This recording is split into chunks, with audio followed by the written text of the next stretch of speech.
قربانی کا وقت کب سے کب تک ہے، یہ میرا خیال ہے ہر بندہ اس کو جانتا ہوگا۔ جس علاقے میں جہاں عید کی نماز ہوتی ہے وہاں نماز کی عید کے بعد سے لے کر 12 ذی الحج کی مغرب سے پہلے تک قربانی کا وقت ہے۔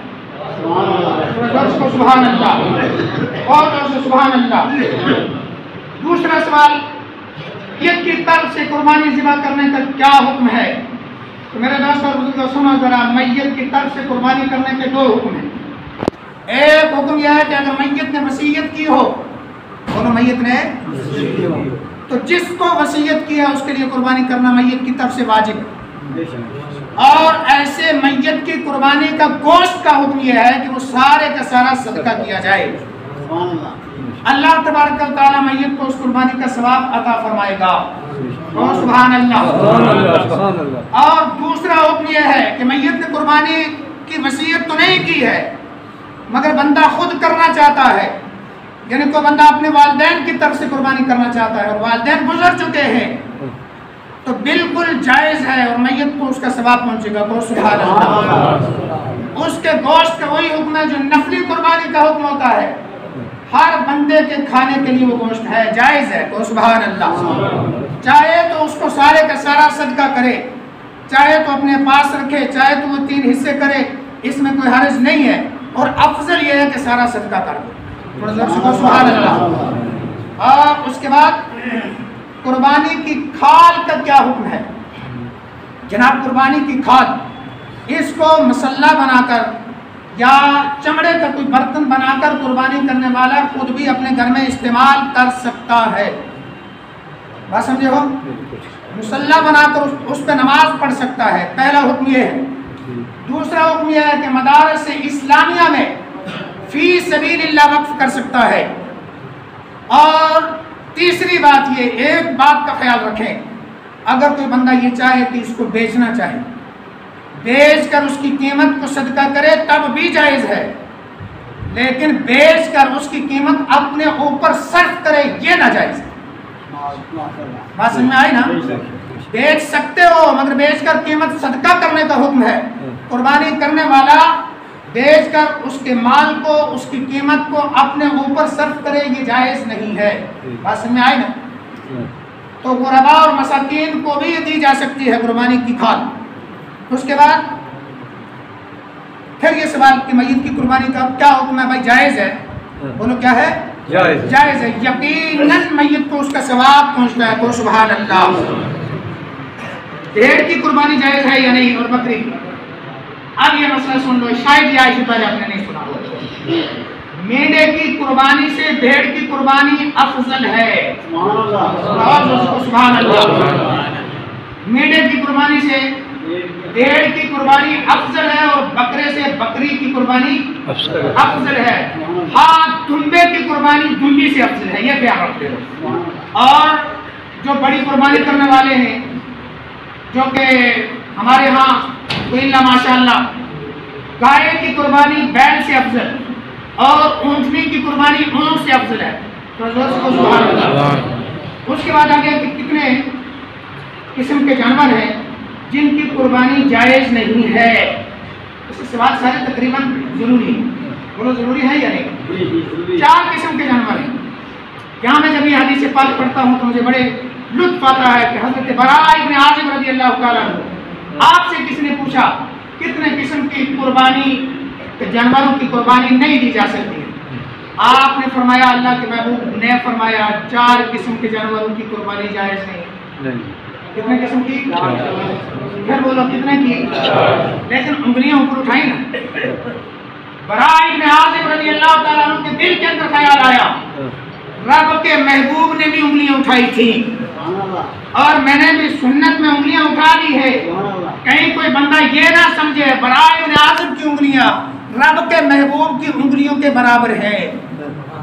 وہ بات میں سمجھو نہیں؟ تو آپ نے فرمایا، رب کے محبوب نے فرمایا 4 قسم کے جانوروں کی قربانی جائز نہیں ہے، لیکن یاد رکھنا براء ابن عازب کی انگلیاں رب کے محبوب کی انگلیوں کے برابر نہیں ہے۔ تھوڑا زور سے کہو سبحان اللہ۔ یہ ہے عشق و محبت اور احترام، بولو یہ ہے عشق و محبت اور احترام نبی صلی اللہ علیہ وسلم۔ اور وہ 4 جانور کون سے ہیں؟ میں ایسا کانا کہ جس کا کانا پن ظاہر ہو اس کی قربانی جائز نہیں، ایسا بیمار جس کا مرض ظاہر ہو اس کی قربانی بھی جائز نہیں۔ نمبر 3 ایسا بوڑھا اور کمزور کہ جس کے ہڈیوں کے اندر گوشت نہ ہو، گودا نہ ہو، اس کی قربانی بھی جائز نہیں ہے۔ اور چوتھا لنگڑا، ایسا لنگڑا کہ جس کا لنگڑا پن ظاہر ہو، اس کی قربانی بھی جائز نہیں ہے۔ اگلا سوال اس سے بھی زیادہ کہ قربانی کے جانور کی کون کون سی چیزیں کھانا جائز نہیں ہے، بات سمجھے ہو؟ یہ قربانی کے ساتھ مخصوص نہیں ہے، کوئی بھی جانور جو کہ جس کا گوشت کھایا جاتا ہے، کوئی بھی حلال جانور جس کا گوشت کھایا جاتا ہے، ان میں کافی چیزیں ایسی ہیں جو کہ مکروہ ہیں، کھانا جائز نہیں ہے۔ اور مشہور حدیث پاک کے اندر ہے حرام ہے 6 چیزیں کھانے والے جانور کے اندر، اور فقہاء کرام نے فرمایا حرام ایک کی وجہ سے فرمایا، باقی مکروہ ہے، بات سمجھو؟ فرمایا دم مسفوح، پہلی چیز کون سی؟ بہتا ہوا خون، بولو کیا ہے؟ بہتا ہوا خون، یہ کھانا جائز نہیں ہے کیونکہ نص قطعی سے اس کی حرمت ثابت ہے۔ بعض لوگ پیتے ہیں خون کو، یہ ناجائز و حرام ہے، جب پوچھا جائے کیوں پیا، کہنے لگے یہ علاج کے لیے، تو رب کے محبوب فرماتے ہیں لا دواء فی الحرام، حرام کے اندر دوا نہیں ہوتی ہے، وبا ہوتی ہے، سبحان اللہ، بات سمجھے ہو؟ لہذا حرام ہے۔ اور دوسری چیز ودود، غدہ، یہ بھی مکروہ، پھر مرارہ پتا، یہ بھی مکروہ، پھر اس کے بعد قبل دوبر، پیشاب و پاخانہ کے مقام، یہ بھی کھانا جائز نہیں ہے۔ پھر انثیین، کپورے، بات سمجھ میں آ رہی ہے؟ جن کو بعض دفعہ جناب قربانی کی اس میٹ کے اندر کاٹ کے حصہ بنا کے ڈالا جاتا ہے، یہ بھی ناجائز ہے۔ پھر اس کے بعد آ گیا مثانہ، گردہ جس کو بولتے ہیں، یہ بھی ناجائز ہے۔ اور میرے دوستوں اور بزرگوں، یہ چیزیں بالکل ناجائز ہوئی۔ فقہاء کرام فرماتے ہیں مثانہ کیوں حرام ہے جی؟ ناجائز ہے جی، مثانہ اس لیے ناجائز ہے کہ اس کے اندر پیشاب رکتا ہے، بولو کیا ٹھہرتا ہے؟ اس کے اندر پیشاب ٹھہرتا ہے۔ فرمایا کہ جس چیز کے اندر پیشاب ٹھہرے رب کے محبوب اسے منع فرما دیں، اور لہذا قیاس کرنا پڑے گا۔ جس کے اندر گوبر ٹھہرتا ہے وہ بھی مکروہ ہے، بات سمجھے ہو؟ اسے عربی کے اندر کرش کہتے ہیں، یعنی اوجڑی، اور اس کے بعد جہاں سے جس راستے سے گزر کر پیشاب اور پاخانہ جاتے ہیں یعنی انتڑیاں، وہ بھی مکروہ ہے، ان کو امعاء کہتے ہیں عربی کے اندر، بات سمجھے ہو؟ یہ چیزیں مکروہ ہیں۔ اور انشاءاللہ العزیز جب ضرورت پڑی تو یہ 22 چیزیں ہیں، کتنی؟ 22 چیزیں ہیں جن کو مکروہ کہا گیا ہے، لیکن مین چیزیں جن کو استعمال کیا جاتا ہے وہ یہی تھیں۔ اللہ تبارک و تعالیٰ اس پر عمل کرنے کی توفیق عطا فرمائے۔ ایک سوال اور پوچھا ہے کسی نے کہ میرے پاس 2 جانور کی طاقت ہے، آپ سنیں ذرا اس 2 جانور کی طاقت ہے، اور ایک تو میں اپنی طرف سے کرنا چاہتا ہوں اور دوسرا ماں یا باپ کی طرف سے کرنا چاہتا ہوں، تو پوچھنے کا مقصد یہ تھا کہ اول حق کس کا ہے؟ اول حق ماں کا ہے یا باپ کا ہے؟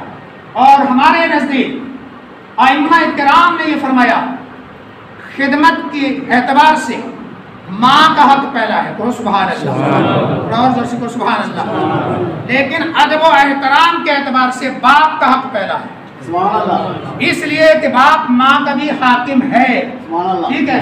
اور اس کی وضاحت فرمائی، ایک وقت میں والد اور والدہ نے دونوں نے کہا بیٹے پانی دے دو، آپ کے گھر کے اندر ایک گلاس موجود ہے، دونوں کو بیک وقت آپ نہیں دے سکتے ہو، علماء حق فرماتے ہیں پہلے ماں کو پانی پلائیں، سبحان اللہ، اور بعد میں والد محترم کو پلائے۔ اور جب اسی طریقے سے آپ کے پاس 100 روپیہ موجود ہے، برابر تقسیم کرنا چاہتے ہو شریعت کے مطابق کہ ماں اور باپ کو دونوں کو آپ کو دینا چاہتے ہو، شریعت کہتی ہے کہ جناب 75 روپیہ ماں کو دو، 25 روپے باپ کو دو، سبحان اللہ، اس لیے کہ خدمت کے اعتبار سے ماں اول ہے اور عزت و احترام کے اعتبار سے باپ اول ہے۔ لہذا وہ بندہ جس کے پاس 2 جانور ہو، ایک اپنی طرف سے وہ واجب وجوب ادا کرنا چاہتا ہے اور دوسرا والدین کی طرف سے قربانی کرنا چاہتا ہے، پہلا حق ماں کا ہوگا اور دوسرا حق والد محترم کا ہوگا. دوستو سبحان اللہ. گردے کے بارے میں دوبارہ سمجھا. گردہ جو ہے مکروہ تحریمی ہے، بس یہی میں نے ابھی بیان کیا. مثانہ اس کو کہتے ہیں اور یہ مکروہ تحریمی ہے. اسی طریقے سے انسین کفور ہے، مکروہ تحریمی ہے. اوجری بھی مکروہ ہے اور اسی طریقے سے امعاء یعنی انتڑیاں یہ مکروہ ہے. اللہ ہم کو توفیق عطا فرمائے. صفحہ درست کر لیجئے اور مؤذن صاحب